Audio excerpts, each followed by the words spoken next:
Alright, hello everyone, and welcome to WWE Discussion. In today's episode, I'm going to discuss the August 15th edition of Raw. Once more, WWE Raw focused on the Judgment Day. The Red Brand's preeminent stable opened and closed Monday's show on top. Becky Lynch and Trish Stratus were supposed to close out their rivalry this week, but a double countout and interference from Zoe Stark left another match between two without a definitive finish. Niven stepped up to become the new WWE Women's Tag Team Champion alongside Chelsea Green. They will need time to find their chemistry, but they do have potential. Riddle convinced Drew McIntyre to team up with him, adding a new name to the rotating roster of tag team partners for the original Bro. This show had potential throughout, but it set up more future excitement rather than delivering important moments. And with that, we're going to get into the action, starting with the Judgment Day. So, Judgment Day, big question to kind of ask about this faction. Are they overexposed? Are they on TV too much? Might the group be in need of a shakeup? So, the Judgment Day, yes, they're an important part of Monday Night Raw, but perhaps the company has moved too fast in setting the group up to dominate TV time each week. Raw has been falling into a familiar pattern in which the Judgment Day will open the show and the Judgment Day will close the show. Even in a week when you had Becky Lynch versus Trish Stratus on the card, and there was an argument to be made going into the show that it should have been the main event, but given the way the match played out, probably for the best that it wasn't. We'll get into that match a little bit later on, but rather than that match being the main event, it was once again Finn Balor in the final match of the night.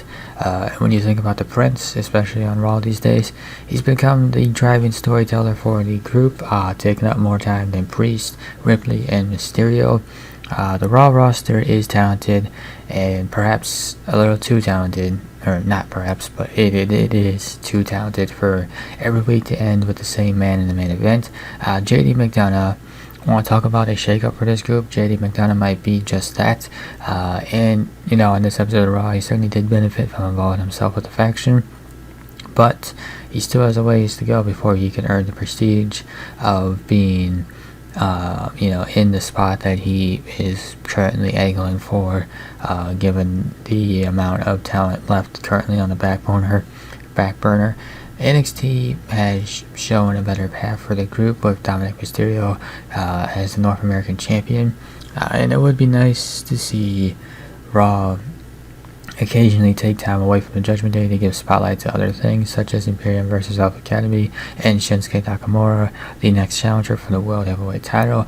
Not to say that those don't get adequate spotlight, but it just doesn't feel like the World Heavyweight Championship match between Rollins and Nakamura. That one should be like the main focus of Monday Night Raw, I would think, just like Gunther and his Intercontinental title being like a main focus, but it kind of feels like they show up and then they get overshadowed by the Judgment Day, and when you have stories like that taking center stage, it allows the Judgment Day to not only evolve but also kind of shuffle the members and the focus, so the pieces are in place to kind of revitalize the Judgment Day. But I feel like if you try to continue with status quo and try to keep things the same, faction might wear out its welcome. So I wouldn't quite say a shakeup is necessary at this point in time, but I think it's something to consider. And I think Judgment and I think JD McDonough could be a great addition to the group. And then Niven, back in the spotlight, this time as one half of the Women's Tag Team Champions.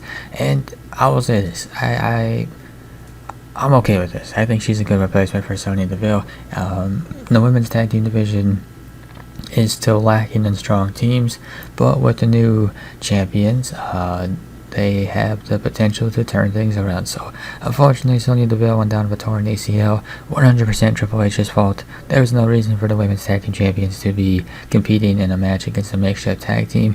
Now, granted, that ACL could have been torn in any match, but the fact that it was torn in a match that didn't need to happen, that's at the fault of Triple H right there.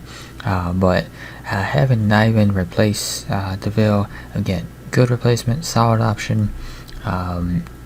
Green and DeVille did some great work building their characters and their team, but now with Niven stepping in, she could elevate her new tag team partner all the more. Niven has been lacking a good story to keep her relevant on television, and playing the role as the heavy to back up Green certainly would fit in with Green's character very well. Together, they can fill in the gaps for one another in the ring and on the mic. The first challengers might just be Chance and Carter, a committed tag team that can further elevate their act. And while DeVille's injury was an unfortunate, development, it could be an opportunity for Niven to get back in the spotlight and remind everybody about how great of a competitor she is, or how great of a wrestler she is, superstar, whatever. Drew McIntyre. So right now he finds himself coming out of an IC title feud with Gunther, going right into a tag team with Riddle. Good idea or bad idea? I'd say it's probably more of a bad idea and more of a waste of Drew McIntyre. Give credit to Riddle. He's consistently proved himself an impressive tag team performer, particularly in odd couple pairings. His work with Pete Dunne in NXT translated well to a successful Raw and SmackDown run with Randy Orton. However, McIntyre probably shouldn't be the next tag partner for the original Bro. WWE does need fresh talent at the top of the card, yes, but the Scottish Warrior is better on his own than in a team. The Judgment Day, for example, continues to feud with the same people. McIntyre could have slotted in and kind of added his name to the list of enemies for the Judgment Day, and certainly would have freshened up that picture. Maybe he could have done it with Riddle, but maybe it would have been better to do it on his own. Instead, pairing him with Riddle probably will I wouldn't say do harm to the tag team division, but it's likely that it just overshadows the tag team division despite the talent in that division. The Viking Raiders, well, they're a committed tag team, so they shouldn't be losing to a makeshift tag team, yet they did. And instead of Drew McIntyre, maybe you could have used an underdeveloped talent or underused talent and paired them with Riddle instead. So I don't really quite know what the angle here is. I don't know what quite the goal is. I know there's talk about tag team gold, but it's hard to take this seriously, and it's hard to think this is a good idea. Maybe over time it turns into a good thing, but right now it looks like a bad idea. Becky Lynch versus Trish Stratus. So the match that they held on Raw ended up being all for nothing, and in place of that, another match was announced, this time inside a steel cage, and there was no announcement of when that match would be, but it should happen at Payback, and it should probably main event Payback just to kind of make up for the miss that was SummerSlam.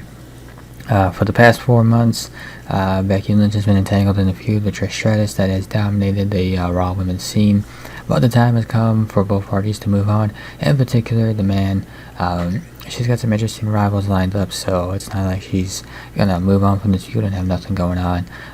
Let Lynch get her definitive win at Payback, and then move on. Shayna Baszler has a story left to tell Lynch. Rhea Ripley could use a challenger like Lynch to solidify her status.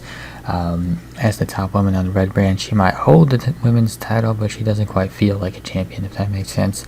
Stratus has mainly helped elevate Zoe Stark, that's been her main thing, and it's been a pretty good thing for Stark, putting her in the best spot of her career. Stratus and Stark, should Stratus decide to stick around after the match with Lynch, they have the best potential in the tag team division, and the future is brighter with both Lynch and Stratus spreading the wealth of their star power across the Raw roster. But certainly the question should be raised as to what happens with Stratus after this match. Does she leave? Does she stay? Decisions right there. But yeah, if Stratus does stay, hey, maybe have a tag team run with Zoe Stark. Maybe that might be for the best. So, in conclusion, this week's Raw was very much business as usual. There was some forward progression on a handful of storylines and a couple of fun matches. The ongoing Judgment Day story continues to be the main attraction on the Red brand these days, but give credit to Alpha Academy and Imperium. Their feud has become a highlight in recent weeks. Otis versus Gunther and Gable versus Vinci. Great matches that showcased how all four men are capable of putting on entertaining performances. Piper Niven back in the spotlight, as I mentioned earlier, and now one half of the women's tag team champions. Hilarious development, but it also opened up some interesting possibilities for Niven's character. And with that will conclude this episode of WWE Discussion. If you enjoyed this episode, be sure to hit that like button down below.